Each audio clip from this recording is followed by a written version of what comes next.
नमस्कार, आप देख रहे हैं न्यूज़ 9 भारत और मैं हूं आपके साथ अशोक चौहान। देश और दुनिया की तमाम खबरों पर आइए डालते हैं एक नजर।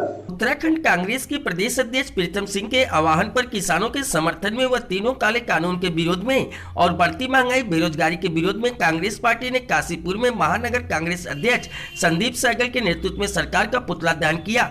आज काशीपुर महानगर कांग्रेस अध्यक्ष संदीप सहगल के नेतृत्व में कांग्रेसी पदाधिकारी और कार्यकर्ता महाराणा प्रताप चौक पर एकत्रित हुए व केंद्र और राज्य की भाजपा सरकार के खिलाफ नारेबाजी करते हुए पुतला दहन किया।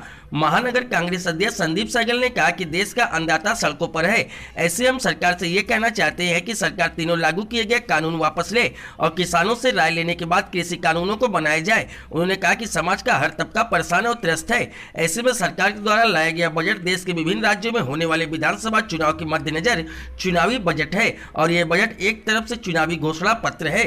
वीरेंद्र रावत की रिपोर्ट। पहले तीन कृषि बिल हैं और हमारे किसान भाई जो देश का अन्नदाता है वो सड़कों पर है इस कड़कड़ाती ठंड में। हम सबसे पहले केंद्र सरकार से ये कहना चाहते हैं कि तीनों कृषि बिल जो किसान नहीं चाहता है उन तीनों कृषि बिलों को आप तत्काल प्रभाव से वापस लें और किसानों से राय लेने के बाद इन बिलों को बनाया जाए। दूसरा, आज जो पूरा देश की अर्थव्यवस्था डामाडोल हुई है, बेरोजगारी चरम सीमा पर है, व्यापारी परेशान है, युवा परेशान है, महिला परेशान है। कम से कम इन मुद्दों के ऊपर जो देखने के मुद्दे हैं उनको देखा जाए।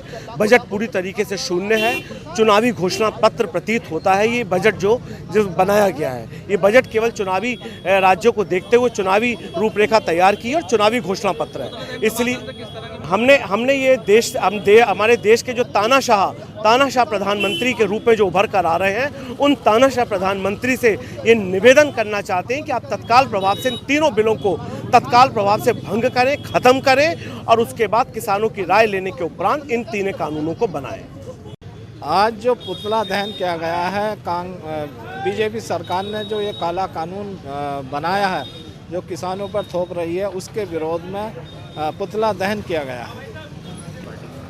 कांग्रेस पार्टी सेकुलर पार्टी है और वो सभी वर्गों सभी समुदायों को साथ लेकर के चलती है और भारत जो है हमारा कृषि प्रधान देश है और भारत की जो 80% लोग कृषक हैं और इसी की पैदावार से भारत चलता है और भारत का निर्माण होता है।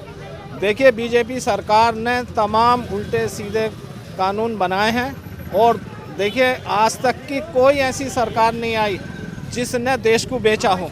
इन्होंने रेलवे बेच दिया, हवाई सेवा बेच दी और LIC बेच दी। जो आय के स्रोत थे वो इन्होंने बेच दिए। अब इनका निशाना जो है किसानी पर है, किसानों पर है। कृषकों को पैदा करके पूंजीपतियों को बेचने का काम कर रही है, जिससे कि जो कृषक हैं अपना जीवन यापन करते हैं और देश को उससे बहुत फ़ायदा होता है, उससे जनता पलती है। और ये जो है पूंजीपतियों को दे करके ये जो है देश का बिल्कुल नाश करना चाहते हैं और अमीरों को अमीर करना चाहते हैं, गरीबों को गरीब करना चाहते हैं। किसान एक ऐसा माध्यम है जो अपने दिन रात मेहनत करके खून पसीना बहा करके अनाज पैदा करता है। आज उस किसान के लिए दोहरा नाप यह है कि जब फसल आती है तो उसका रेट 1100 रुपये और 1200 रुपये होगा।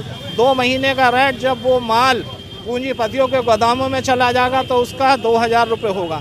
तो ये कैसा सौतेला व्यवहार है। और सबसे बड़ी बात यह है कि ये मतलब भारत की अर्थव्यवस्था बिगाड़ना चाहती है, भारत को पूंजीपतियों के हाथों में बेचना चाहती है। इन्होंने जो है भारत को पूंजीपतियों के बीच में बेच दिया। बचा कुचा ये काला कानून बनाकर भी ये किसानों को, देश को पूंजीपतियों के हाथ में बेच रही हैं। लूली लंगड़ी ये सरकार नहीं चलेगी, नहीं चलेगी। लूली मुर्दाबाद, मुर्दाबाद, मुर्दाबाद, सरकार मुर्दाबाद। नरेंद्र मोदी होश में आओ, होश में आओ, होश में आओ। होश में तुमको आना होगा। कानून वापस लो।